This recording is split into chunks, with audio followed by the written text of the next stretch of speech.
Good morning, everybody. Thank you for joining us. We are talking about HOTMA this morning. If you cannot hear me, please put a comment in the questions box. I have Carolyn Metzger with me this morning, helping with the question and answer box. My name is Cara Poli, for those of you that I do not know, and I'm going to be the presenter today. So we are going to talk about HOTMA, and we're going to go through kind of what we've seen, what the rule actually states, and then you guys are welcome to ask any questions about any section of it.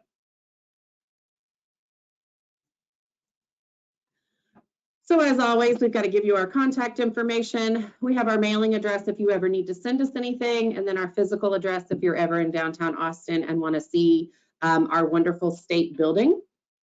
It's probably going to be a little underwhelming, so I'm not sure I would make a special trip for it. But if you're around and you want to come see it, you're definitely welcome to. Our website is going to be the best place for you to get lots of information. It's also going to be the best place for you to find our contact information. Most of us do work a hybrid schedule where we're remote part of the time. We do still travel. Some of us come to the office 1 or 2 days a week. Some people still come to the office every day.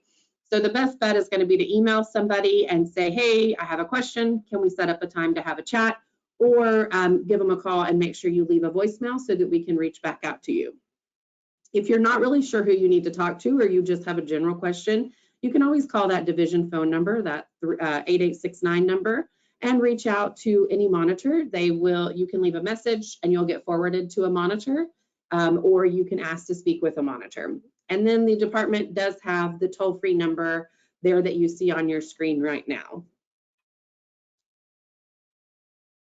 So the way this is going to work, for those of you that have not joined us for an office hours session yet, the training part is going to run from about 9 to 10:30. And then for about an hour after that, we will have an open forum where you can ask any questions.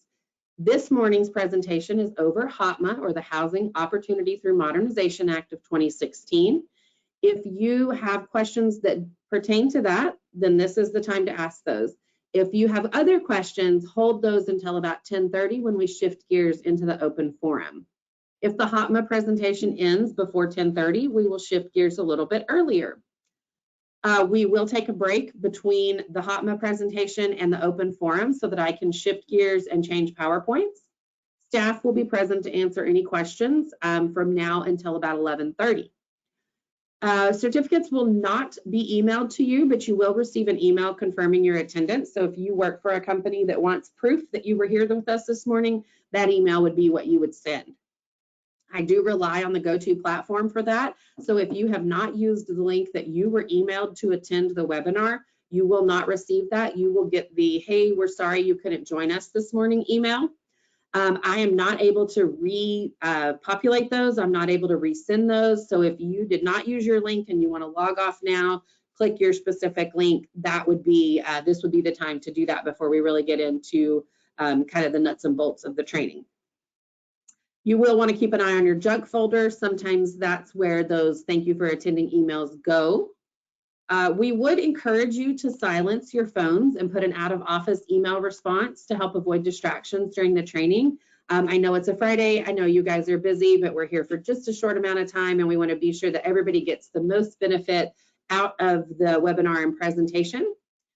We also have the questions box. Like I said, Carolyn is here with me to monitor that and to help answer those questions and read those out for me. If you have questions, please put those in the questions box. Carolyn will put some links in the chat box that you guys can use, but you can also copy and paste the links from this webinar or from the handout that you were sent. If you did not get the handout by email, you can get that through your GoToMeeting pop-out box. There's a section with handouts, and there are 5 handouts there. You may want to save those to look at later after you have reviewed the presentation. Those will also all be posted with the webinar when it's posted to our website. At this time, we are not going to do raised hands questions, but we can do those during the open forum. Or if we finish the HOTMA presentation and have enough time left, we can also do raised hands questions at that time. So for right now, put your questions in the questions box, and we will get started with some resources. We've got our compliance forms all available on the website. Some folks are still emailing me for the HOTMA compliant forms, and those are available on our website. So you want to be sure that you have some sort of schedule to check that forms website. Make sure you're using the most current forms. We do try to send out a listserv announcement when those forms get updated so that you can all be aware of the updates. The manuals and rules are also posted on our website, and you can find those pretty easily through that link. If you are looking for something specific and you're not sure where that is, feel free to reach out to a monitor and we can direct you to the right section. The utility allowance information is also all shared on our website. If you are responsible for doing utility allowances and you did not get the new forms back at the end of July when we updated those, you'll want to do that before you start submitting the next round of requests. Income and rent limits are also posted along with our new web-based income and rent tool. All of the compliance presentations that we record are posted there. This HOTMA presentation will be recorded, but when we shift gears to the open forum, we do not record that part. There is also a list of compliance staff in case you think, oh, I don't remember how to spell Kara's last name, or oh, I remember Carolyn was on the webinar, but I can't remember her last name. But you can go to that compliance division staff website and you can find all of us listed there, along with the physical inspector group as well, or physical inspections group as well. So the recorded presentations have changed over the last month. I believe we shifted these into categories. So you can see that there are now, I think, 9 categories, and those are broken out to make it a little bit easier for you guys to find the resources that you need. Some things are in both or in multiple categories, like income eligibility has the asset and HOTMA changes, but HOTMA also has the asset and HOTMA changes. And you can see there, we've got our income determination that was recorded earlier in the year available there, as well as all of our HOTMA webinars. This one will be posted under the HOTMA header. And so when you need to look at this one, if you want to reference back, it will be available there by the end of next week. Some additional HOTMA resources are going to be available on the HUD website. You can see there at that top one, that's kind of the umbrella page. The next one, the Notice H 2023-10 and PIH 2023-27, that's going to be the specific notice that we're going through today. And we're going to go section by section and kind of talk through what it says in the actual HOTMA guidance and kind of what that means for the department programs. 24 CFR 5.609 was updated to include all of the excluded incomes that were changed with the Housing and Opportunity Through Modernization Act. So that is something that you will want to keep an eye on. Additionally, part of HOTMA requires that HUD evaluate certain things every year, like the asset imputation threshold, the passbook rate, the deductions for dependents and for the elderly deduction for adjusted income. And those are all going to be posted every year. The 2025 rates are out. That sheet is available in your handouts. And then we also have a chart that I put together every year that is available to you on our website if at any time you want to use that as a reference. I believe we started that in 23, so 23, 24, and 25 are now listed there. So any of your certifications with an effective date of 2025 are going to need to use the new adjusted rates for the asset threshold and for the passbook rate. Those two things did change. We'll talk about that a little bit later in the presentation. So the way that notice looks, and this was updated in February of this year. And so this is the most current version of it. We are not going to talk about the asset limitation because that does not apply to department programs. That is a straight Section 8 requirement. So if you have Section 8 programs at your property, you might have to do that. It does not apply to Section 811. It is only the actual Section 8 program. We are also not going to talk about interim reexaminations today. Those are going to be required for the 811 PRA program. Justin Merrill, who is with us today, so if you have questions about the 811, we can go through those during the open forum. But he and the 811 team are doing 811 presentations, and they will cover the interim recertification requirements through their presentations. So the first section is calculating income. This really has not changed. We have not changed the definition of income that we use. We're still going to use anticipated income. So you're still going to look at what's going on right now and forecast that forward for the certification period. One of the things that's outlined in HOTMA is the COLA announcement, and it kind of tells you, even though we knew how to handle the COLA or the cost of living adjustment, now it tells us specifically that we need to factor that in when it changes, beginning with the day after the COLA is announced. The COLA was announced on October the 10th, so for any certification dated October 11th forward, you should be accounting for this 2.5% increase. Social Security announces this every year right around October 10th or 11th. It kind of just depends on their workload, but usually that first part of October, this gets announced. So that's definitely something to keep an eye out for. Hopefully you've all already been aware of this. It's been out for a week now. But if you're not aware of it, then here you are getting the breaking news with us today. Are there any questions to go? Okay, yeah, that part did not really change much.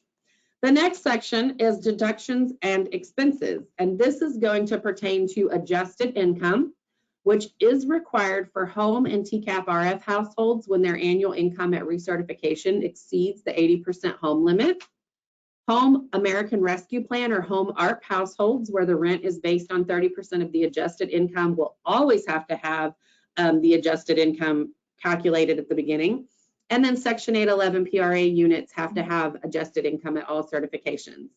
The deductions are dependent deduction, child care deductions, reasonable attendant care and other medical care expenses deductions. And then there's an elderly or disabled family deduction. We have a very detailed training on adjusted income that's available on our website, and we will actually redo that sometime in 2025 to make sure that we're encompassing all the current and available information and give some new revised examples. Deduction amounts are evaluated annually by HUD. They announced in August of this year that 2025 amounts are not going to change, but the elderly and disabled deduction amount did change, and the disallowed threshold amount changed for the medical expenses deduction. So that is something you want to keep an eye on. But for right now, the dependent deduction is going to remain at $480. The child care stuff has not changed. The medical care deductions have that 10% threshold, and then the elderly and disabled deduction is going to remain at $525. So in an effort to be fully transparent, there is a fair housing section of the Housing and Opportunity Through Modernization Act. This didn't really change things. This just kind of cleaned up some language that might not have been clear before, and also included the limited English proficiency plan requirements. It included the VAWA requirements, and then it just included some of the other items you can see listed there. If you have specific questions about the fair housing requirements and how that impacts your department programs, you're going to want to email our fair housing group at fair.housing@tdhca.texas.gov so that you can get their feedback and their assistance. If you ask a monitor a fair housing question, we are probably going to direct you to that fair housing group because that is what they handle. They oversee the affirmative marketing plans, they oversee the written policies and procedures, and then they handle our fair housing questions and concerns. That just helps us kind of streamline that so that we as monitors are not giving you information that's not truly applicable to the programs, or we're not really guessing at it. Those folks are what I would consider an expert in that topic, and they would be the resource to use. Household composition did change with the Housing and Opportunity Through Modernization Act. Foster persons are no longer considered eligible or family members for purposes of eligibility and rent determination. They are still considered when you decide, do I need a 3-bedroom or a 4-bedroom? Do I need a 1-bedroom or a 2-bedroom? That sort of a thing. But now they're treated like a live-in aid. They are no longer treated as a household member where they are included in the household size for purposes of the income limits. And the reason this happened is because when somebody is absent due to being placed in temporary foster care, they are still part of your eligible household. So HUD has said, wait, we might be counting people twice for assisted households, and we don't want to do that. So now they are still able to be included if they are temporarily absent from your household or from your eligible household due to placement in foster care, but they are not part of your household if they are a foster person living with a foster parent or foster household that is part of your eligibility testing. Live-in aides did not change. You will still exclude their income and assets for purposes of determining eligibility, but you still have to make sure that they are qualified as a live-in aide. And foster persons have to be confirmed with the state child welfare agency. It can't just be that, oh, I've got my nephew because my sister doesn't want to care for her child, or she's gone on a long vacation and now I'm essentially fostering him. That would be different. That would not be a foster care arrangement through the child welfare agency. We have updated our household composition chart that you can use if you would like to. This is available through our income determination training. And this tells you specifically who counts as a household member, who counts as a non-member household person. So that gets a little bit tricky if you're new to the programs. You can see that the head, the spouse, the co-head, the other adult, dependents under 18, and full-time student, their income stuff has not changed. Anybody 18 or older, earned income counts. Anybody in the household, regardless of age, unearned income like Social Security benefits is going to be included. But for live-in aides, foster adults, and foster children, no earned income counts, no other income counts, and no income from assets count or assets count towards the household. Are there any questions or anything you want me to? We did have a question going back to the COLA. Okay. Does this also apply to railroad and VA payments? For railroad and VA payments, if they are, some of them do follow the COLA increases and some of them do not. So you would need to review the benefit letter to see if it has to take into account the cost of living adjustment from the Social Security Administration. And if it does, then yes, you would include that 2.5% increase for those amounts as well. Anything else that catches this up? All right. So the next piece of HOTMA that was included and that had some changes is the income section. So annual income still includes all amounts received from family members who are 18 years of age or older, and unearned income on behalf of anybody who is under 18 years of age. It does not include amounts specifically excluded by 24 CFR 5.609. That is a document you're going to want to be familiar with. Annual income includes all amounts received, not the amount that the family may be legally entitled to receive. So for child support, in the past, we have always gotten a court order to see how much they're entitled to receive. We've done the verification with the Attorney General's office to find out, are they cooperating or not? And we no longer need to do that. The Paperwork Reduction Act happened kind of alongside the HOTMA announcement, and that decreased the amount of verifications and paperwork. The captioning is very entertaining if any of you are reading that. Sorry. Yeah, it kind of made me giggle too. So the Paperwork Reduction Act said there's no reason to get the child support court order or divorce decree. You need to be able to verify this through the payment agency or through the enforcement agency or through a monetary gift letter if the household is not ordered to receive the child support.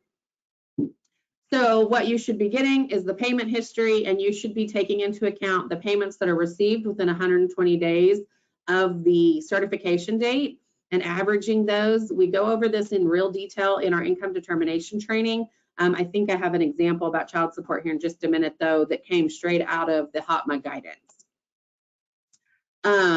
We no longer care what the court ordered amount is for child support or alimony. What we care about now is what they're receiving so that we can forecast what they anticipate to receive. Annual income also includes income from assets unless the asset is excluded from net family assets like a 401k account or a retirement account. But if net family assets just doesn't meet the threshold to be included in assets, which we're going to talk about in just a minute for those of you that aren't super deep into HOTMA yet and are still kind of learning, there's a threshold that includes assets, but the income from the assets on those is still going to be included. Any questions come through yet? For child support, Okay. if we receive a printout that only shows 80 days, do we need to ask for a printout showing at least 120? No, I would use what you have for the 80 days and average that.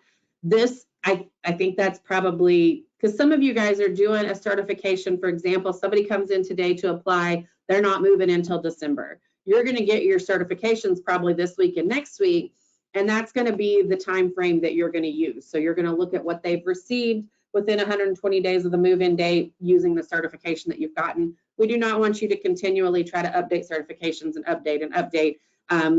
Keep doing what you've been doing, and then use the most reasonable approach to calculating that income for the child support. Is that good on questions? Perfect.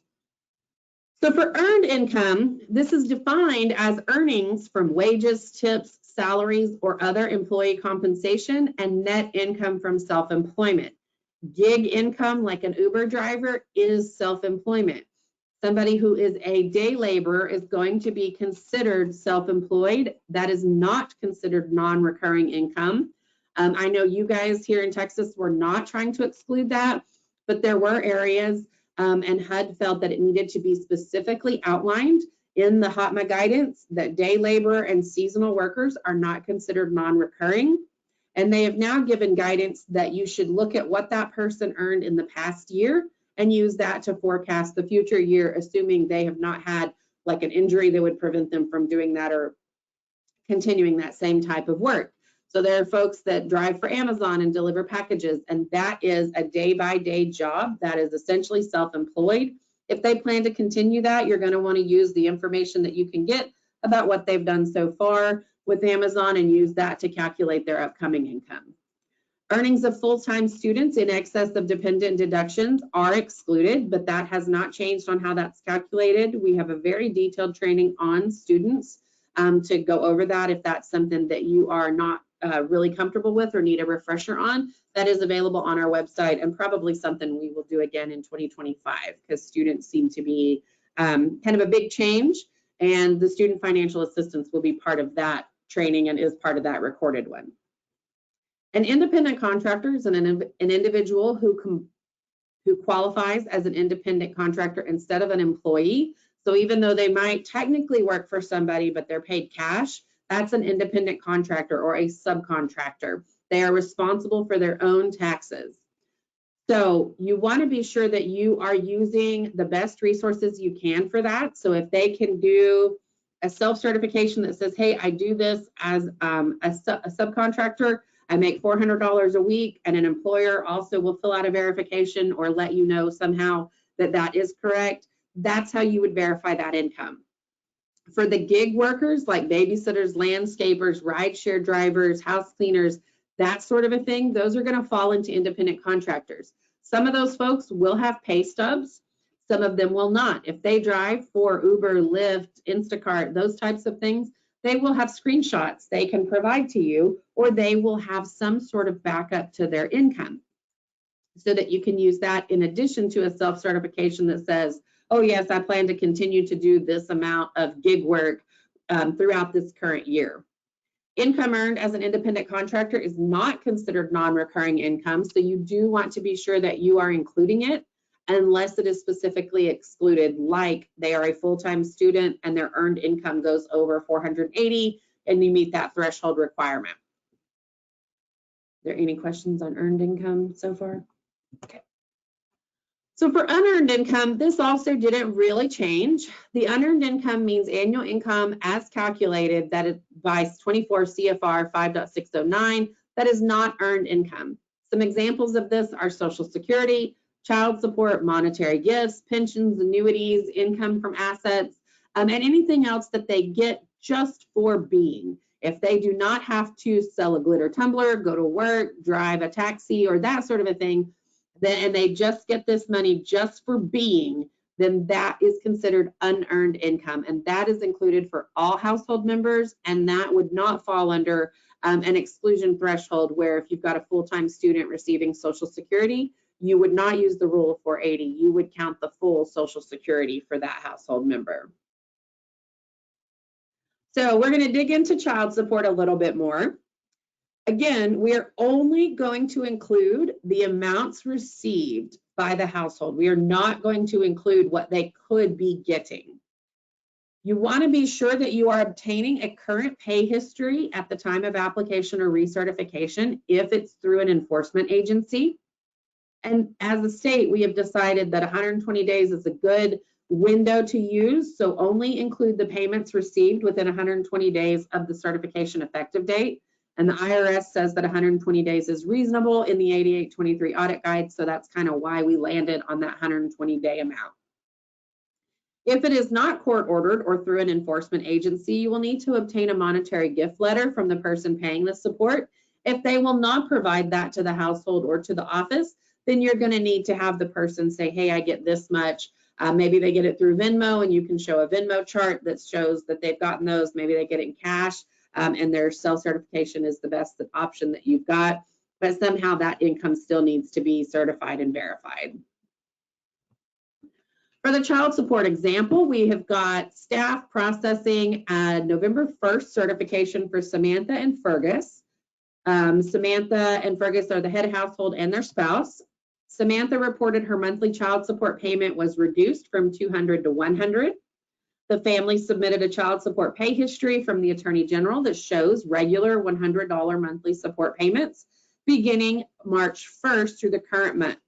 You'll process that certification effective November 1st using the current annual child support income determined of $1,200. And here's that kind of mapped out. They've told us they get $100. The pay history shows $100 per month starting March 1st. That is more than 120 days before the certification. So we're going to go back to the 120-day thing. We're going to say, yes, we can reasonably determine that they get $100 a month. So we're going to take 100 times 12 because there's 12 months in a year for a $1,200 amount that needs to be included for child support on the income certification. Again, you want to use your reasonably determined amount. So if it looks like if you've got a $1,000 payment in February, well, that's kind of around tax time. And we're probably going to exclude that because that was probably a tax return. And if you've got $1,000 in February and then $100, $100, $100 every month thereafter, you're probably safe, as far as we're concerned, to say that they get $100 a month. You're not going to include those one-off tax payments because when the paying person files their taxes, if they're behind on their child support, the enforcement agency is going to take a chunk out of that to pay back some of that arrears. So that would be an instance where you would exclude that one payment, even if it fell in your 120 days. Now, if that payment is received in like November, that's not tax time. We're going to say that that's part of the 120 days if it falls in there, and that you need to either get more information or you need to include that in your calculation for child support. Any more questions on child support or anything? We have a question about self-employment. Okay. A previous HOTMA training stated that transmission verification of tax returns is required to verify self-employment. For applicants who have just filed their tax return, perhaps by mail, what can or should we provide if we can't get the transmission verification yet from the IRS? I'm not sure about the transmission verification. I don't know that that was in one of our trainings because that's not something I've even ever said to my knowledge. But I've been wrong before, so if I am the one that said that, I apologize. Mm-hmm. What we need is a copy of the tax return, and then your household should also be completing some sort of self-employment certification that kind of says, hey, I filed this, here's what I made last year, here's what I anticipate making next year or this year, and then they can provide you a profit and loss as kind of extra backup, especially if they have not filed a tax return yet. But I don't know, your owner or syndicator may require the transmission sheet as a showing that they have filed it, but I'm not sure that's something that we would necessarily require because it's going to be signed. We're going to kind of say if they're giving you the tax return, they've filed it. Anything else? Ooh, got a lot. Yeah. Somebody commented that the HOTMA requirements indicate that we have to show it has been transmitted and we have to show a report. Okay, well then there you go. Lots of questions about child support. Okay. Let's see. If income is certified with a child support report 120 days from an anticipated move-in date, but the actual move-in date changes to a later date, for example, 15 days later than originally anticipated. So the 120 days history is 15 days off. What does TDHCA advise as a policy?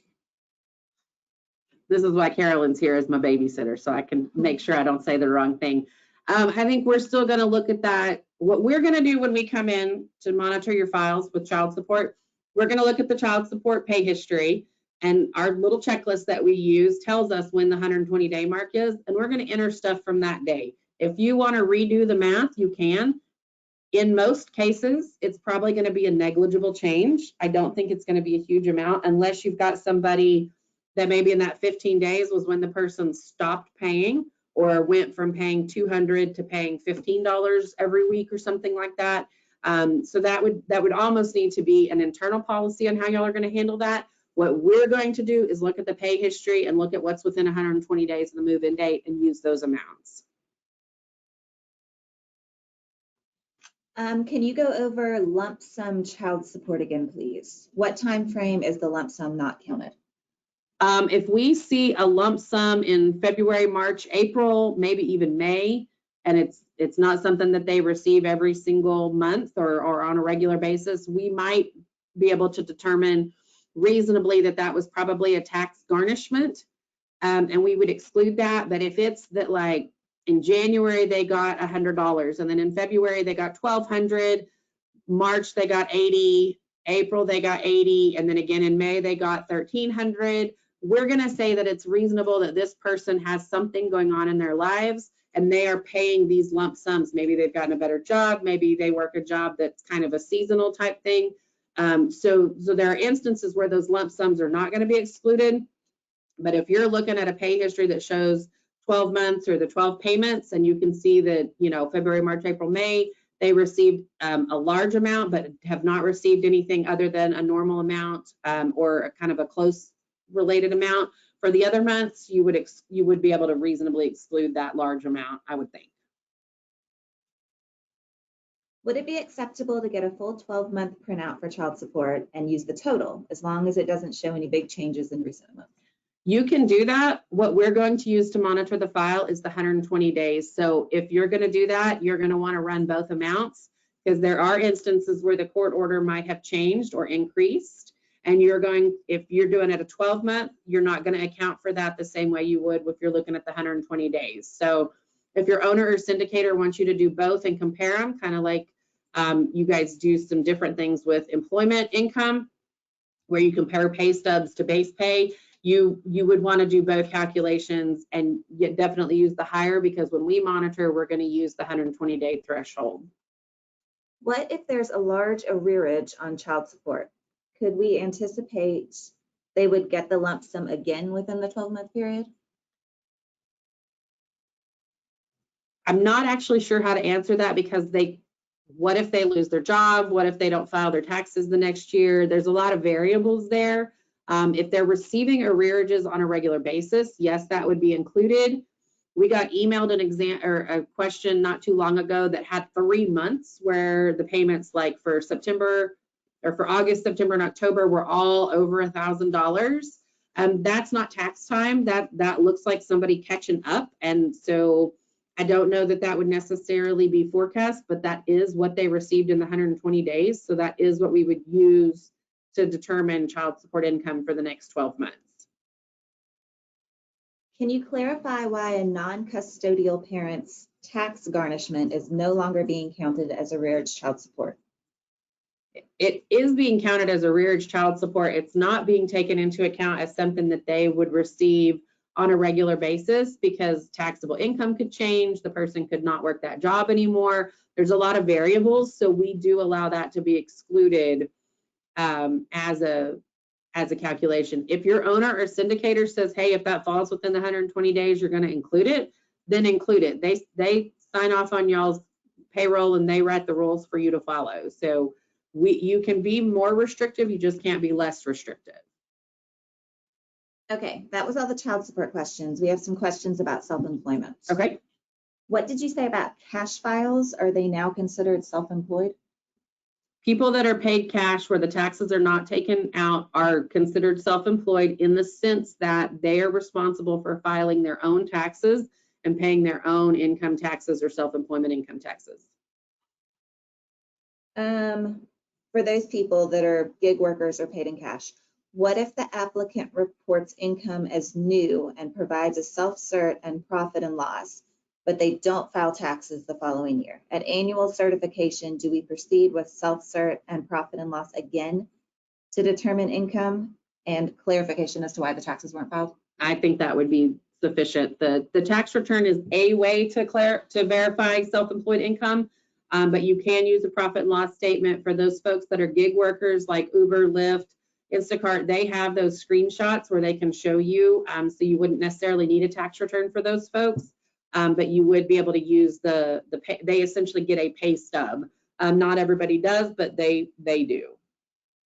That gets us caught up on questions. All right, perfect. So the next thing that the HOTMA changes had happen is that you can now use a means tested income verification. So that means for the department programs that you can use a Section 8 verification on any programs as long as the housing authority is not materially participating in the day-to-day operations of the development. So if you're here in Austin and the Housing Authority of Austin is your owner or your management company, you cannot use this form for people that have vouchers from the Housing Authority of Austin. But if you have a Travis County voucher, you could use it. If you don't have any material participation from a housing authority at your property, you can use this from any of the housing authorities. You would need to make sure that date that's circled in the second box there is within 120 days of your effective date of your certification. You do need to use the form that's available on our website, not the form that some housing authorities send where you say, oh, they're under this limit. It cannot be just yes or no, they're under a limit. It has to be that effective on this date, the household of this many people had an income before adjustments of this amount, and you need to have that amount reflected. So anymore on your unit status report, I know in the past you guys have used $0 or $1 or the limit. You need to be putting this income in there. That gross annual income before adjustments is their verified income. You would need to do that just like you would if you did a pay stub average or something. So your unit status report would have that amount and not just the $1 or the $0. So if that's how you track these, you need to find a different mechanism to track these, because we would expect to see the income reported on this form. The other piece of the means tested is that now folks can use, and this has less to do with department programs, it's just kind of my public service announcement. Now folks can use the income certification that they sign with you guys to get food stamps or to get WIC benefits or to get TANF, that sort of a thing. So if they come in and ask you for a copy of the income certification, you guys need to provide that to them, because there are other entities and other agencies throughout the state that are now able to use your income certification as a verification. And this was part of HOTMA, but also part of the Paperwork Reduction Act, because folks were having to get the same things to get Section 8 assistance, to get a housing tax credit unit, or to get WIC, or to get TANF, or to get food stamps, or to get whatever they were getting. And so they were taking this giant package of papers to all these different entities to get to the same end result. So HOTMA and the Paperwork Reduction Act have worked together to eliminate some of that. So if they ask for the income certification, please provide that to them. That being said, you cannot use the verification from the TANF office to show that they meet your requirements. The only means tested that we've got in our allowances is this Section 8 verification form. Are there any questions on this part? One more self-employment question. Okay. If a person works for Uber and Lyft, would they need to fill out the employment affidavit for the self-employment affidavit twice, one for each, or can they just put it all on one? If they can put it all on one and you've got pay stubs and they reasonably match up, I think that would be fine.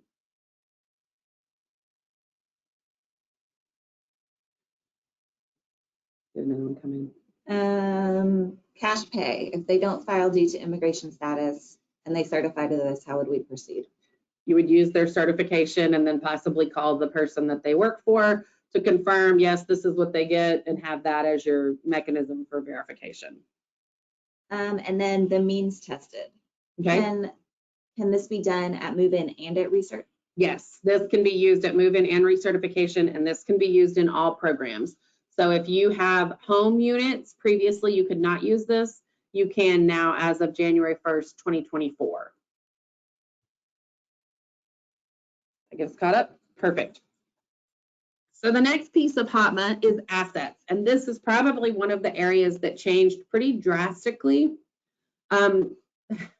Not necessarily in a bad way, but it did change pretty drastically, and it's definitely been something that when we have been speaking with you guys, this is an area that y'all have lots of questions, and that your on-site staff is definitely, you know, struggling might be the only word I can think of to get this handled. But I think if you really break it down and look at it in a more simplified manner, it's really not a huge shift, and it's not an unpleasant shift. It's just a little bit different than what we've done in the past. So net family assets are the net cash value of assets owned by the family after you take out reasonable costs to convert to cash. There are now 3 categories of assets. There's necessary personal property, non-necessary personal property, and real property. Assets with a negative equity are going to be considered 0. That's not a change. So if you have a house and they owe more on the house than what the house is appraised at, you're going to have that as a 0 asset. Assets disposed of for less than fair market value, other than in a divorce, foreclosure, or bankruptcy sale, are included in net family assets for 2 years after the date of disposal. So if the family gave away a home with a value of $80,000, the value of that home, less cost to convert or reasonable cost to sell, would be included in the calculation of net family assets for 2 years following the transfer of property. An asset moved to a retirement account is not included in the asset calculation and is not considered an asset disposed of for less than fair market value. So if they had $80,000 in a checking account and transferred that over to an IRA or a 401k, you would not count that as a disposed of asset because they kept it in their accounts, but they moved it to an excluded asset source. There are required exclusions from net family assets. A full list can be found in that HOTMA notice, and then I have a screenshot of some asset stuff here in just a couple slides. The value of necessary items of personal property. So the car they use to get to and from work is not part of their assets. Their wedding ring is not part of their assets. Their computer or their gaming systems are not part of the net family assets. The value of all non-necessary items of personal property with a total combined value above the threshold for HUD, which for right now is $50,000, but for 2025 is going to be $51,600. That is excluded. Their income from those assets would be included, but the value of the asset would be excluded from net family assets. The value of any retirement account as identified by the Internal Revenue Service, like a 401k or an individual retirement account, would be excluded. The value of real property that a family does not have legal authority to sell is excluded. So if they say, oh, I own that, but it's in a trust with me and my 8 sisters, they can't just sell that on their own. So if you count it, you'd count 1/8, but you would not have to count that because they would not have legal authority to sell that on their own.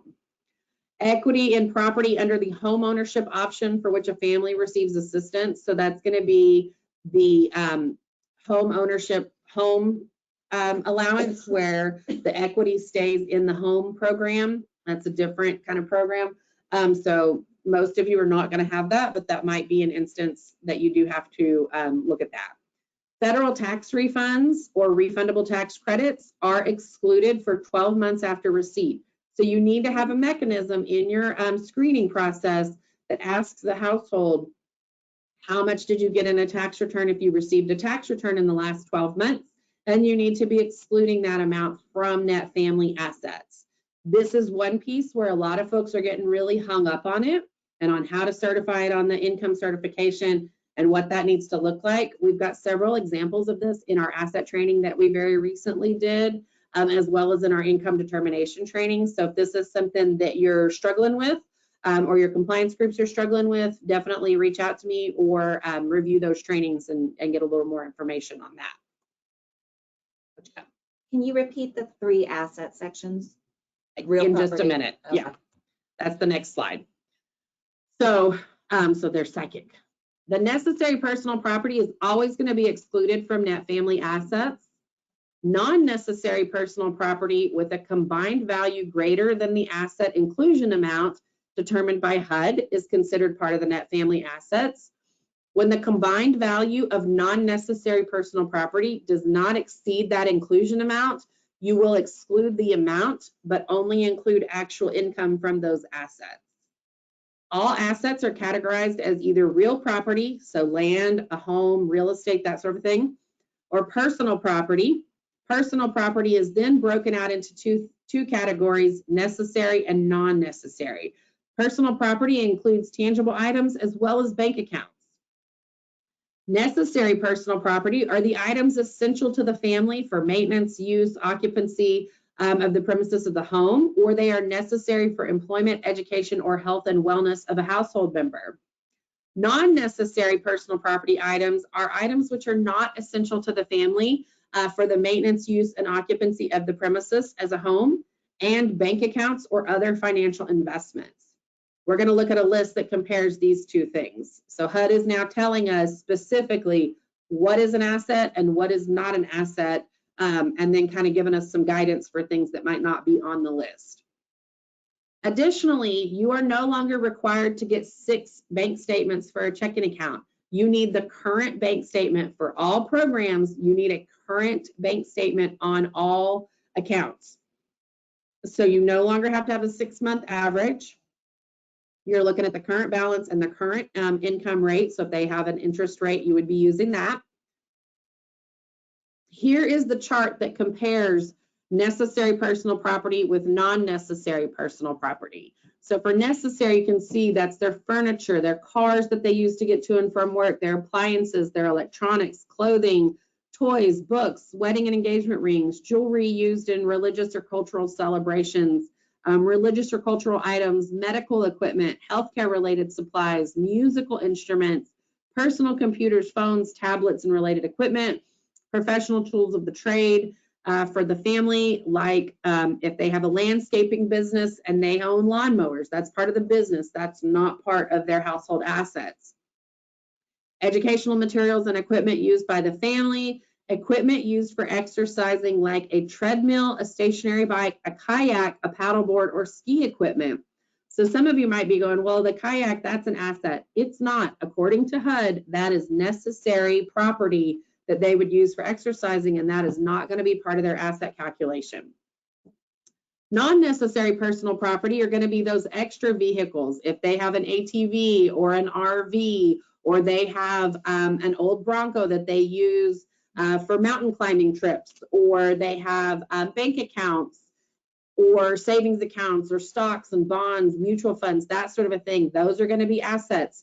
If they have a recreational boat or watercraft, that's an asset. I don't know how many of you see folks pull up to your property with a large recreational boat, but if they do have one, that needs to be asked on your application. Most of the time, what I have seen in my years on site were little John boats that they got at Academy. They hooked a motor onto it and they use it for fishing. And so those are probably not going to be a huge impact to assets, but they need to be included.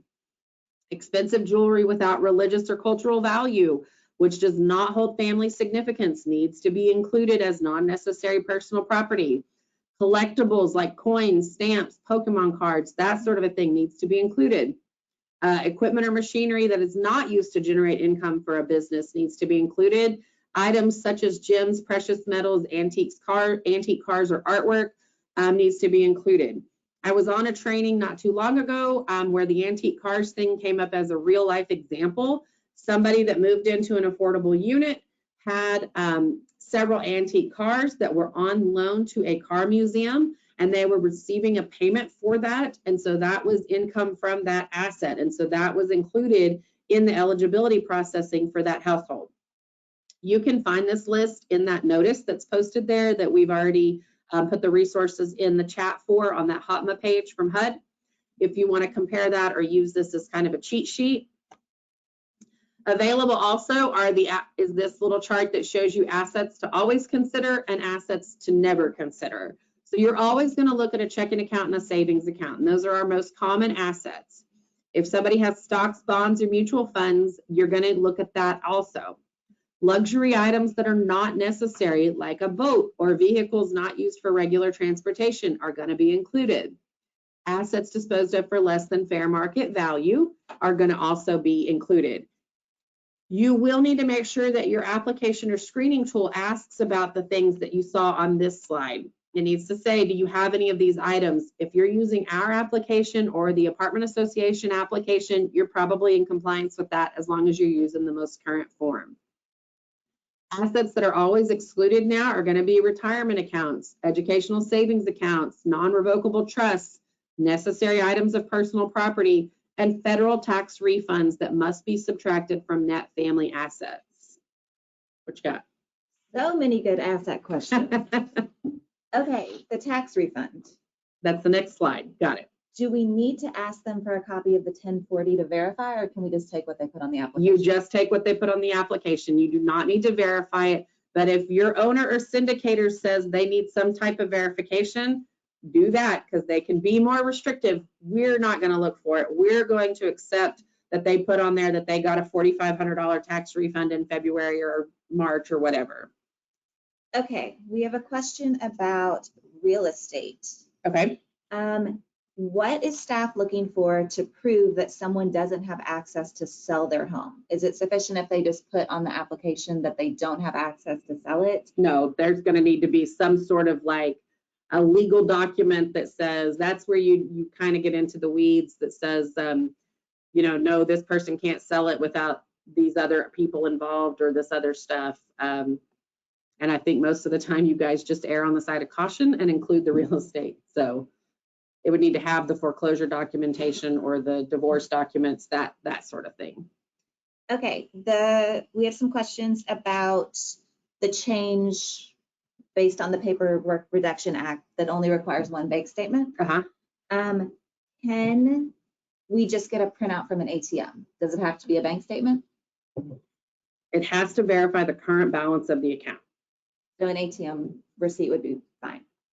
And is that different for home because they have that 60-day requirement? It is different for home. For home, you need to have something like a bank statement that shows starting balance and ending balance so that you can say you verified 2 months worth or that 60-day threshold.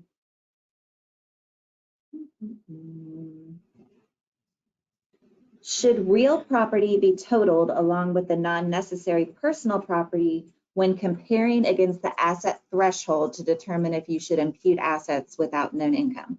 No. Or is it just the total of the non-necessary personal property that would be compared with the threshold? Non-necessary personal, there's several steps that go into this.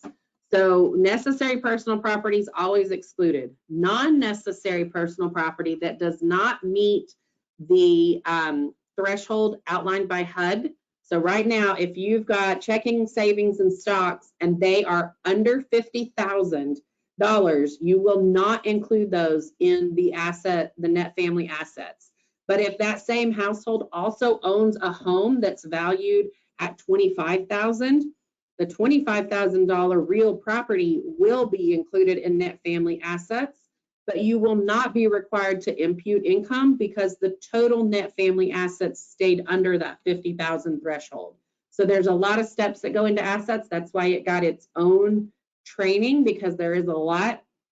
So I would encourage you to watch that asset training as well as, you know, ask your questions here. These are really good questions. This is what I was hoping would happen. For the bank statements, can you provide more guidance as to what is considered current? Like if they move in November 1st, can I get a statement from August? Did they apply in August? Yes. If they applied in October, August is too old. Be reasonable, guys. Don't go around the bend here. If an applicant lives in a travel trailer, is it necessary or non-necessary asset? While they're living in the travel trailer, that's necessary, but they're moving into your apartment. And if they're going to dispose of that, then that needs to be accounted for. And if they're going to keep it as a recreational vehicle, then it needs to be included as an asset. How do we verify assets? Do we go by the value on the application or do we need documentation? If they are under the threshold outlined by HUD, then you can use the amount disclosed.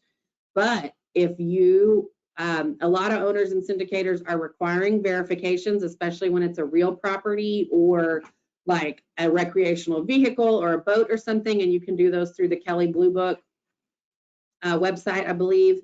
There are ways to verify them that are less, involved than some of the others might be. But you are only able to use the self-certified amount in certain programs for certain years, and if it's under the threshold of the HUD announcement, which right now is 50,000, but in 2025 it's going to be 51,600. Did I get us caught up? Yes. All right. So tax refunds. Any amount received by the family in the form of a federal tax refund is excluded from net family assets. For example, if a family anticipates a $500 federal tax refund but only receives $250, then only the $250 is excluded. So you don't care about what they think their tax refund is going to be. You care about what they've actually received. Owners are not required to verify the amount of the family's federal tax refund if the net family assets are equal to or less than the asset threshold amount determined by HUD, even in years when a full verification of assets is required, or if the owner does not accept a self-certification of assets. Owners must verify the amount of the family's federal tax refund if the net family assets are greater than the asset inclusion amount. So I think we had that question. They can save this slide and that answers it right there. The anticipated income earned from the asset where the tax refund is put does get to be included in the income from assets, unless that tax refund is put into like a retirement account that would have interest, but we're not including the retirement account. So we've got an example here with the tax refund. The Rodriguez family received a $4,500 federal tax refund on March 1st and deposited it into their checking account. They certified with us on August 1st, and the owner has asked about the assets and the tax refund. The Rodriguez family explained that they received a $4,500 tax refund and that they deposited the refund into their checking account, which has a balance of $10,000. They report that they get $100 income from the checking account for the year. They have no other assets. So the family's total calculation of assets is $10,000. In determining net family assets, the owner would subtract the $4,500 from the $10,000 to get a total of non-necessary personal property of $5,500. The full value of the $100 would be included for actual income, even though the $5,500 is not going to be included because it's under that inclusion threshold. So disclosed assets are $10,000 checking with $100 actual income. Tax return received was $4,500. So we take the $10,000 minus the $4,500 to get $5,500 total with an income of $100. Net family assets are zero because the total is less than the HUD asset threshold, but the actual income from assets is $100, and that would be included on the income certification and in the income from the household. Are there questions on this that come in, or we caught up?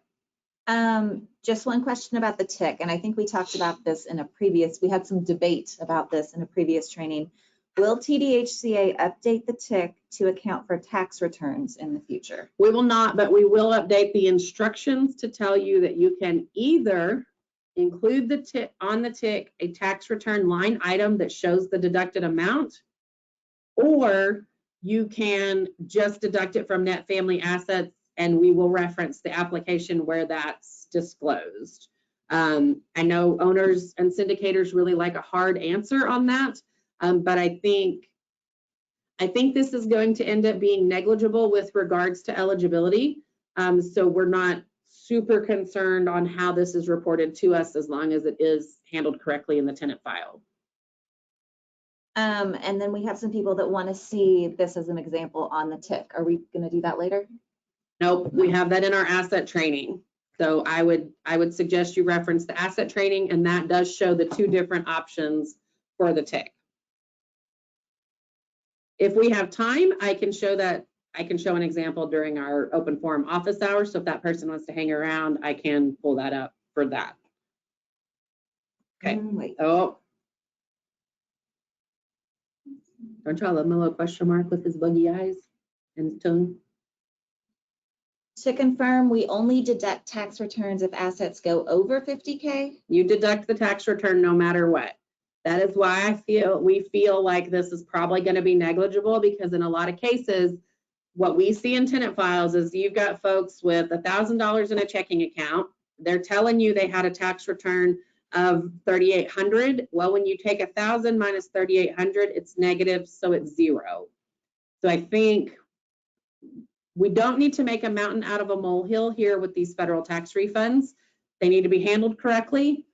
But I think eligibility-wise, and if Carolyn disagrees, she can interject, but we feel like eligibility-wise, this is not going to be an issue until or unless you get those households that have over that threshold where you really are including $180,000 because they own a home that they haven't sold yet, or they've got checking accounts or investment funds. A lot of senior properties might run into this, but it does need to be handled correctly.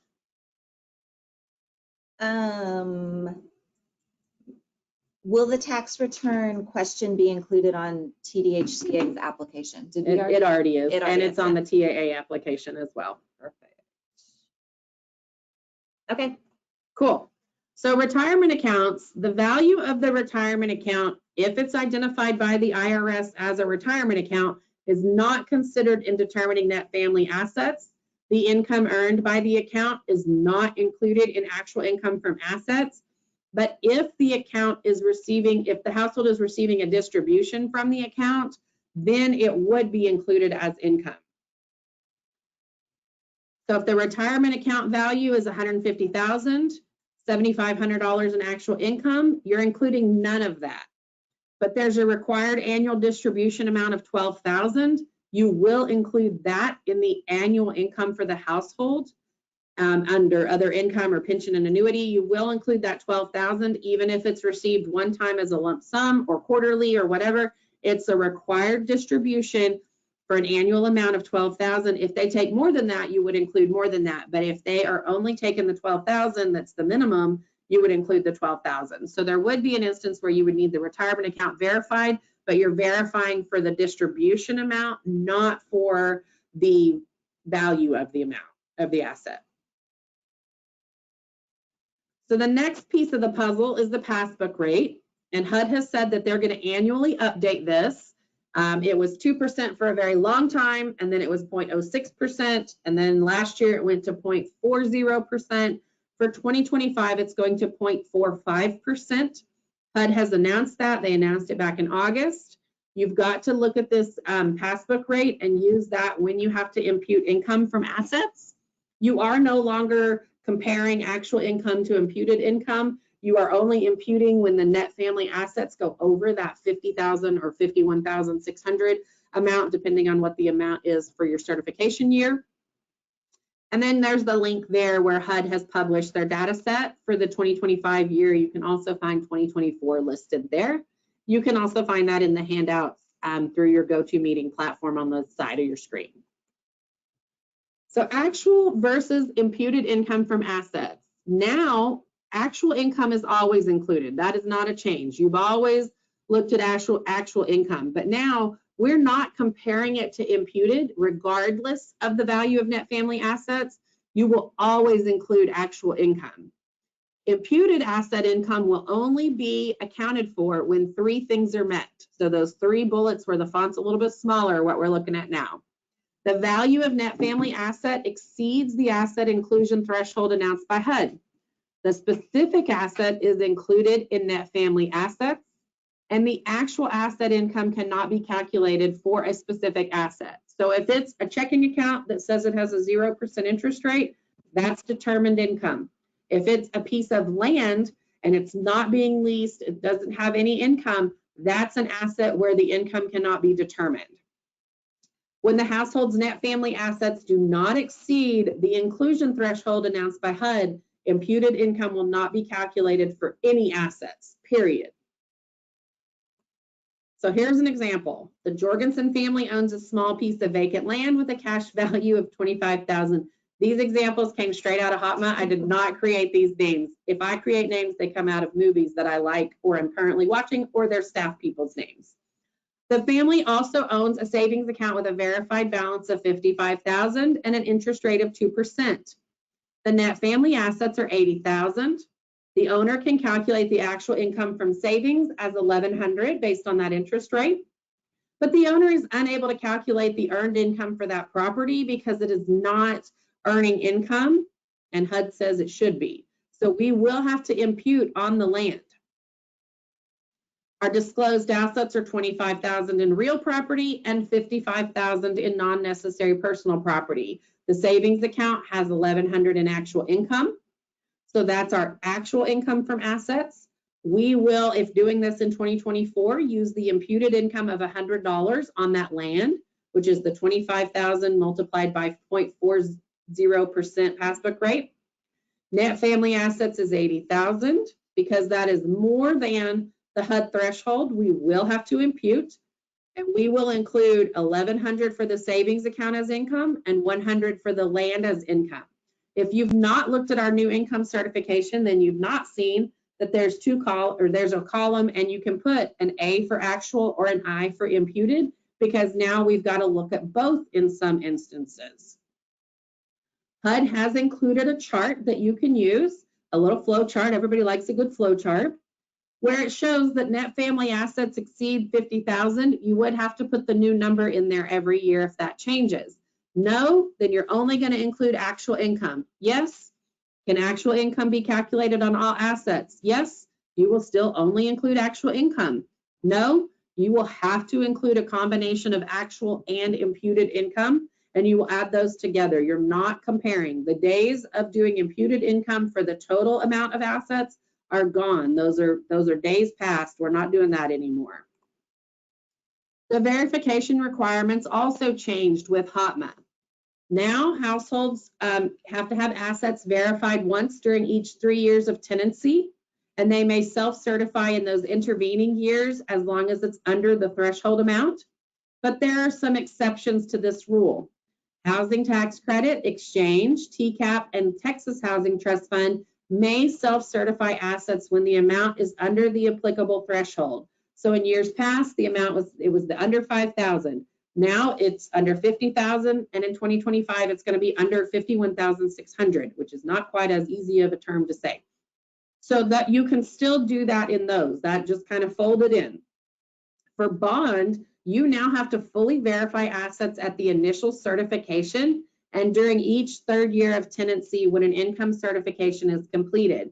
So if you're a bond and housing tax credit property, bond needs to have the assets fully verified at move-in. You skip 2 years and have the self-certification done if you have to do full recerts. And then in the 3rd year, you're going to verify assets again for the recertification.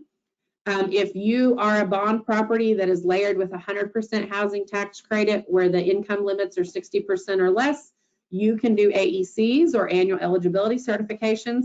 You don't have to do annual recertifications, or annual income recertifications, so you're not going to have to worry about that 3rd year requirement.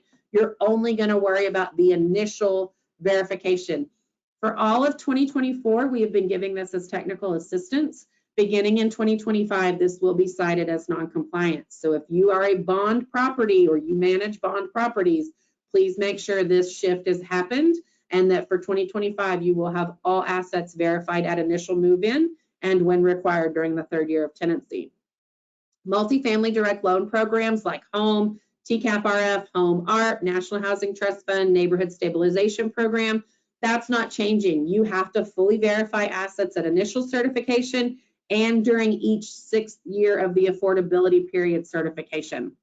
For 811 program units, the assets must be fully verified by third-party or first-hand documentation at move-in and initial certifications and during each 3rd year certification for the household. During all 811 households must have their assets fully verified during their first HOTMA recertification. So that's a software issue. If you have questions, we can get Justin Merrill to help with that. But the 811 program is dependent on that HUD software update for the HOTMA requirements. I see that my questions thing is blinking. Do we have questions? So many questions. I knew this would get it. Let's see. When speaking about bonds, we're only talking about TDHCA bonds, right? Not 4%, not through like the bank or trust. I'm not qualified to answer about anybody else, but side note, we do have a bond training on Tuesday. If you're not registered, please do so. Carolyn's begged me for that for I think the last 6 years, and I finally got it done. So we're going to do that on Tuesday. But that's again, TDHCA bonds, not cities or counties or municipalities. Okay, let's see. So we're just looking for the current balance for checking and savings account. So how do we calculate interest received? Can they just do a self-cert of what percentages? If they're self-certifying the asset, yes, they can tell you, just like they have been in years past. They've told you they've got $100 in a savings account with a 2% interest rate, you've got $2 of income. Now, if it's under 50,000 or under the 2025 threshold, they can still tell you the income amount. And unless you're supposed to verify the assets by third party or firsthand documentation, you can accept that self-certified amount, but it would still need to be included as income from the net family assets. When the passbook rate or asset values change, when can we expect updated forms? So that's a fun note, and I'm going to show you what our asset form looks like now. We took the passbook rate off the tick this year. So that has not been on there for the one that we put out about a year ago because we knew it was going to change with HOTMA. So that is your responsibility to maintain that knowledge, which is why we've developed the chart, and HUD has announced those things in August, and then the COLA announcement comes out in October. So that chart gets updated the day that the COLA announcement was made. I updated the chart. Our web liaison group got that put on the website, so it was super quick for you guys as far as what we can do, and that's the resource that we can offer. The asset certification form, which used to be the under 5,000, and then this year has been called the under 50,000, that has changed a little bit, and I actually have a screenshot of that at the end of the presentation. I would like to show you. I think that'll make more sense to talk about that then. What else you got? I have a question about the tick, and you might have to be able to picture the tick to answer this. So Good luck. For tax returns, is it also deducted from line L, non-necessary on the tick, and not only net family assets? It is only deducted from net family assets in line. I think that's N or M or O, I don't know. But it's only deducted from net family assets. You're not going to deduct it twice. So if net family assets are zero, they're zero. And you're deducting nothing. For bond layered with post-15 tax credits, do you also use the self-cert? I think they're asking if they have to verify every 3 years. So if bond layered with housing tax credit 100% that has gone post-15, you would only verify assets at the time of move-in for the bond program. You are doing an AEC for third year. But if it's a post-15 with markets, then bond, you do have to do full income certifications every year. And so in the third year, you will have to track that and do the asset verifications. And that might be an easier one for you to call me or Carolyn, and we can talk about it with some property specifics. Or sign into the bond training. Yeah, come to bond training because I've got lots of good examples there, or what I think are good examples. And it just called it Bond China. So would we only impute on real property without known income if the total non-necessary personal property is over the threshold? No. Real property is always included in net family assets regardless of the amount. Non-necessary personal property is excluded if it doesn't meet that inclusion threshold, but imputation of the asset income is going to be dependent on the total of the net family assets. I would encourage you guys with those kinds of asset questions to watch the asset training because it really digs into those examples, and then reach out to me with questions after you've watched that asset training because it's going to help with all of that. If a property is 100% tax credit, do we still have to self-certify assets once every 3 years? No, you're going to do it at move-in. And this doesn't add to it. This is when a certification is required. So if you do AECs every year, then you do the asset certification initially on a housing tax credit deal. You do your AECs every other year, and you do not have to re-verify assets or certify assets. So there are lots of questions about the ATM receipt, since that gives the current balance. We said that we would accept that. ATM receipts don't have names on them. Are we just going to trust that this is that household's ATM receipts? Some of them do have a name, some of them do not. If you don't trust it, then make them get you a bank statement is all I mean.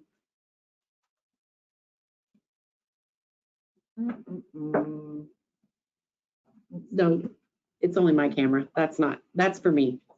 Sorry. If the applicant calculates the interest income incorrectly, but the tick shows the correct calculation, do we need the applicant to correct the under 50K? No.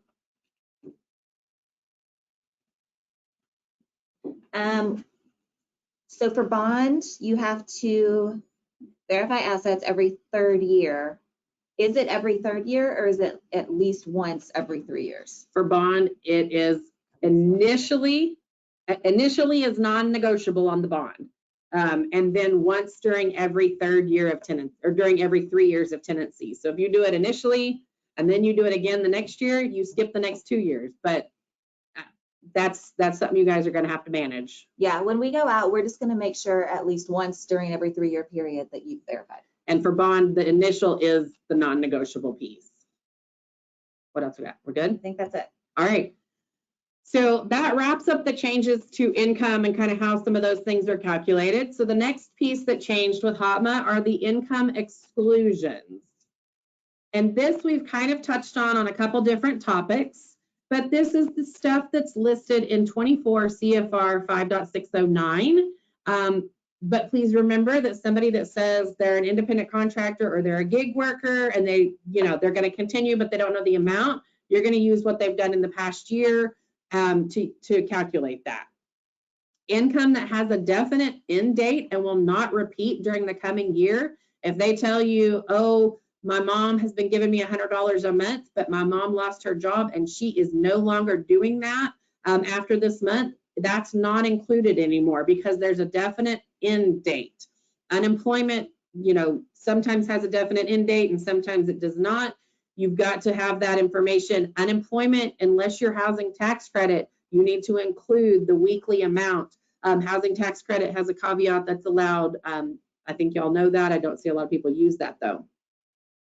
Income amounts excluded under the category, but are not limited to non-recurring payments made by the family to a third party on behalf of the family to assist with utilities, eviction prevention, security deposits to secure housing, payments for participation in research studies, depending on the duration. If they were in a one-time migraine study and they say, you know what, I'm not doing that ever again, that's not included. If they give plasma every 6 weeks, that is included. They've shown that that's going to continue. So that's kind of what that's talking about.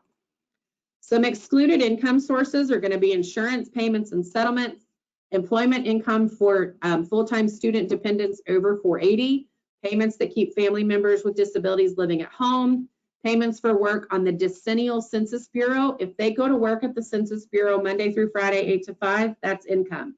If they go knock on doors and during the every 10-year census, that's not income.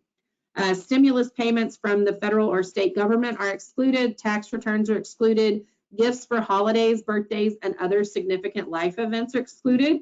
Lump sum additions to income like lottery winnings, if it goes into an asset, it is included. And if it's an income like a weekly grand, you would include that. Or if they opt to get an annual payout, that is income. Civil settlements from an action that caused someone to become disabled, income or lump sums from civil rights settlements, back pay from a civil rights action, workers' compensation is excluded, income received from a retirement account unless it's the required distribution, certain financial student assistance, which is the next slide, so hold on, adoption assistance in excess of 480, and then any other income that's listed in 24 CFR 5.609. And then my little blue box there, any of the lump sums outlined that are placed in an asset except tax returns will count towards household assets unless they're put in an excluded asset. So student eligibility is program-based. It has not changed Staff still needs to ensure that the student household or household member is still eligible. Section 579B provides certain types of student financial assistance that are excluded in determining eligibility for benefits. This is usually updated. This is the Higher Education Act. This is usually updated around July 1st every year or on July 1st. Other student financial assistance is stuff that's not included in that Higher Education Act. It can be help from family, local scholarships, that sort of thing. And we've got some examples with this. This seems to be the hot button, so I've got several examples for this one. The excluded information or the excluded income under the Higher Education Act is listed here. Most commonly on the ones you guys are emailing me, it's a federal Pell Grant that's been included, or these federal Perkins loans or other types of loans. The last one was updated with this year's renewal of the Higher Education Act, and it includes the Workforce Innovation and Opportunity Act income. And you would go to that website and find out if the job is listed there. If it's not listed there, then it's not going to be an excluded income under the Higher Education Act. So actual covered costs for student educational expenses include tuition, books, supplies, room and board if the student is not the head of household, co-head, or spouse, and fees required and charged to a student by an institution of higher education as outlined in that section of the Higher Education Act. The formula for calculating the amount of student financial assistance that is excluded will always apply the Higher Education Act money first and then other student financial assistance. If there is Higher Education Act money left over after educational expenses have been met, that is not income for the household, but other financial assistance would be. These are the examples straight out of the HOTMA guidance. We've got Juan, who is a full-time student receiving a Pell Grant of $25,000, a university scholarship of $15,000, and a Rotary scholarship of $3,000. His actual covered costs are $28,000. So his Higher Education Act money is $25,000. Other assistance is $18,000. First, we've got to determine the amount of the leftover expenses after the Higher Education Act money is applied, which leaves us $3,000. Then we take our $3,000 minus the $18,000, which gives us $15,000 left over in student financial assistance. So Juan's income from his student aid is $15,000. So on the income certification, this would go in the other column as $15,000. And here's kind of the math out where we've got educational costs of $28,000 minus $25,000 of the Pell Grant to leave us $3,000 in remaining expenses, minus $18,000, which leaves us extra of $15,000. And that's what we're going to include as income. Another example here, we've got Sarah, who's a part-time student. She receives a federal Perkins loan of $2,000, a scholarship from a local car dealership for $500, and a gift from Aunt Lois for $1,000. The gift from Aunt Lois is not considered student financial assistance and is not considered in this calculation. If it's given as a one-time, hey, you graduated, you're going to college gift, that's not included as income. But if Aunt Lois says every semester, I'm going to give you $1,000 until you graduate, that is income, but it's other income. It's not student financial assistance. Sarah's covered costs are $3,000. Her Higher Education Act money is $2,000, so that leaves us $1,000 of expenses left over. We've got to apply our $500 other student financial assistance. So we've got $500 left that we owe the school. So she will not have any income from her student aid, but she will have income potentially from the gift from Aunt Lois that we've got to evaluate. So we can see that mathed out here. We've got $3,000 minus $2,000 minus $500 to leave us with a $500 owed to the school. So we have no income left over from student financial assistance, but we do need to evaluate that $1,000 and get more information to know if it needs to be included in assets or in income from educational aid. You got me hung up on the assets. Now we've got Dante, who is a full-time student, receives a federal Pell Grant of $9,000, a federal Perkins loan of $13,000, and a library scholarship of $1,000. His actual covered costs are $16,000. His Higher Education Act money is $22,000 and his other financial assistance is $1,000. He's got leftover Higher Education Act money, so we don't have any expenses to apply the other student financial assistance to. So Dante's income is going to be $1,000 from his other student assistance. So we've got $16,000 minus $22,000 gives us an overage of $6,000, but that's excluded by statute. So we don't go any further, and we know that our other assistance, his library scholarship, is considered income for purposes of the eligibility calculations. Are there student questions? We have one. Okay. Does TDHCA require a clarification if the student financial assistance does not cover the total cost of tuition? As in, how will they pay for the rest of it? No, that's something I have seen owners and syndicators asking for that, but that's not something we're going to assume that they're going to pay it. I mean, that's not something we're digging into necessarily.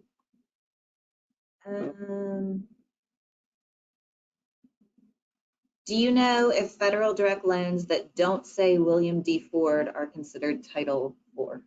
They're not, but they're loans, so they would not be applied after. They're not part of the Higher Education Act money.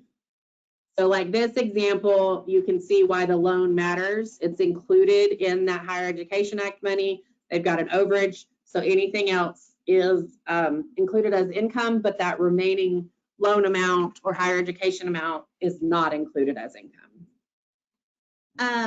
I don't have any more questions right now, but I did want to say, I know a lot of you want to sign in for the bond training next week and are asking me how to do that. And I apparently do not know how to navigate our website. So we're going to wait till we take a break. I'm going to make Kara find it for me, and then I'll put it in the chat. Perfect. You can also go to the calendar link on our website, go to page 2, it's at the top. In case you want to find it before I can put the link in. The next piece of HOTMA are the inflationary adjustments, and HUD has said that by September 1st, they will publish anticipated limits. They did this on August 1st, so they were ahead of the game. The eligibility restriction to net family assets will not apply to department programs. So part of that says that if a household's total assets are over this amount, they're not eligible for programs. Remember at the very beginning, I said that does not apply to us. So we're not looking at that. The revised amounts will go into effect for January 1st of the following year. So August 1, they announced the amounts you can see here in the 2025 tables. 2024 is still in effect until the end of the year. But anybody, if you're doing a recertification now, that's for January of 2025. Did you find it? Mm-hmm. Yep. I do that a lot, so it's easy for me to find them. So for 2024 certifications, you're still using the 0.40 passbook rate and the $50,000 asset threshold. But for anything for 2025, you need to be using the 0.45 passbook savings rate, and you need to be using the $51,600 threshold for assets. Those are both available in the handout with the chart in your go-to, and they'll be posted with this as well. The next thing that HUD gave us is a verification hierarchy. They have said, here is what we would like to see, or what we think as HUD are acceptable verifications, and in the order of acceptability. The highest type is the upfront income verification, like EIV. Well, not all programs can use that. So we've got to default to the next one if we can't use EIV. The next one in line is going to be the work number or another web-based verification system. Then after that, it's going to be pay stubs or tenant-provided verifications. So for those of you that in the past have said, oh, employment verifications are better, now HUD is saying pay stubs are ranked above that.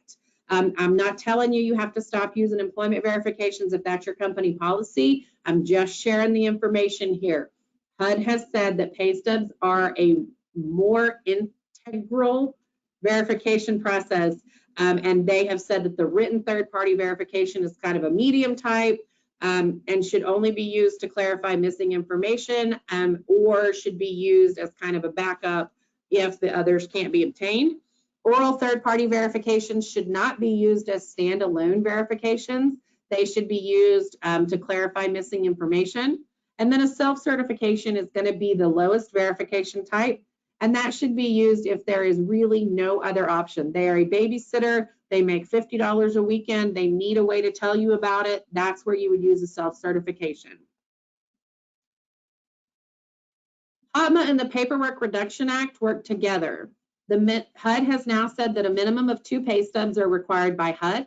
Owners may request more, but there should be information in your policies and procedures as to how many pay stubs you're going to require.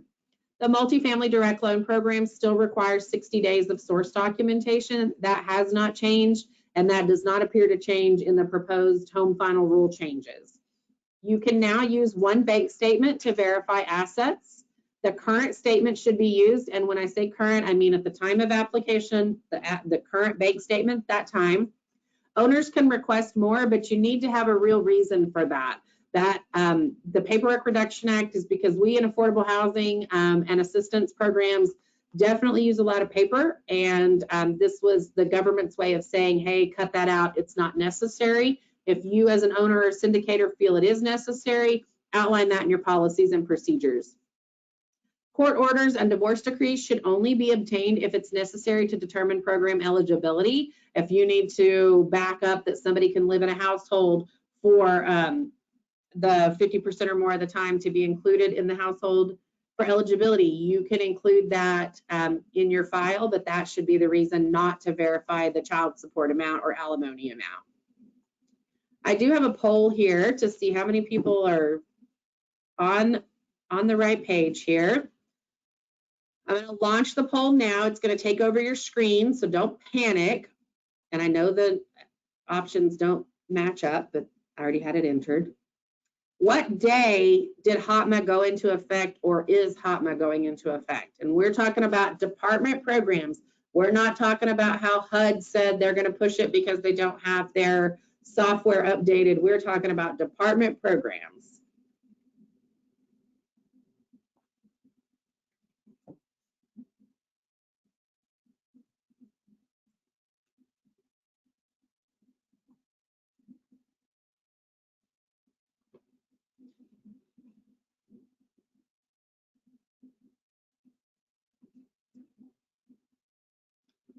All right, I'm going to close the poll in about 13 seconds.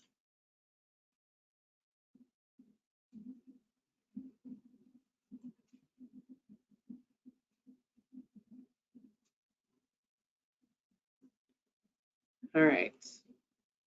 So it looks like some of you have an incorrect date, but most of you have the right date. This went into effect January 1st, 2024. If it did not affect eligibility, we have given technical assistance this year. If it affected eligibility, we have a responsibility to cite that. And so that has been noted in your monitoring report. But if you have not put HOTMA in place for your department programs, you need to do that before the end of the year so that for sure for 2025, you've got that in place. If you've got layered programs, it might mean that you're doing a certification for that layered program and a separate calculation for your department programs. They should be close, but they may not be exactly the same right now. So you've heard me reference the inflationary adjustment chart that we post, and here it is. This is on our website, and it includes all the information that you would need. So you can see those amounts that changed. You can see the new amount that's going into effect January 1 of 2025. And that is what you should use for your 2025 certifications. Even if you're doing recertifications right now, this is what you should be using for those that are in effect January 1 or later. Several of you asked about the new asset certification form. Well, it has changed and it no longer has an amount up here. If you want to put an amount up here in the corner and use that, you can, but we've included the link that tells you the amount. We've included here what's always been on there. Complete only one form per household, include assets of minors, because this is a household form. This is not a per person form. And that because the household asset determination goes on the combined for the whole household, not per person. So this is the new form that's available on our website. And if you're not using it yet, you should get it and begin using it because it's super helpful. It has been updated to all the HOTMA asset questions. Other than that, that's all I got. We have any questions we need to wrap up? Okay, if you have more questions, please stay on the line with us. I'm going to take just a quick, like 3-minute unshare my screen, reshare my screen so I can shift PowerPoints. You do not have to leave. We are going to keep this same meeting open for at least another hour and answer any other questions that might come in. For those of you that wanted to see the tick with the tax return, I can pull that up now. If you guys can give me just a minute, we will shift gears. All right, I'm stopping the recording now. Thank you all for joining us. For those of you that are jumping off, we appreciate you and hope that you found this beneficial. A survey will pop up when you exit. Please complete that. That's kind of how I know if I hit the mark or miss the mark and what you guys want to see going forward. Thanks again. Y'all have a great rest of your day for those of you that are leaving us.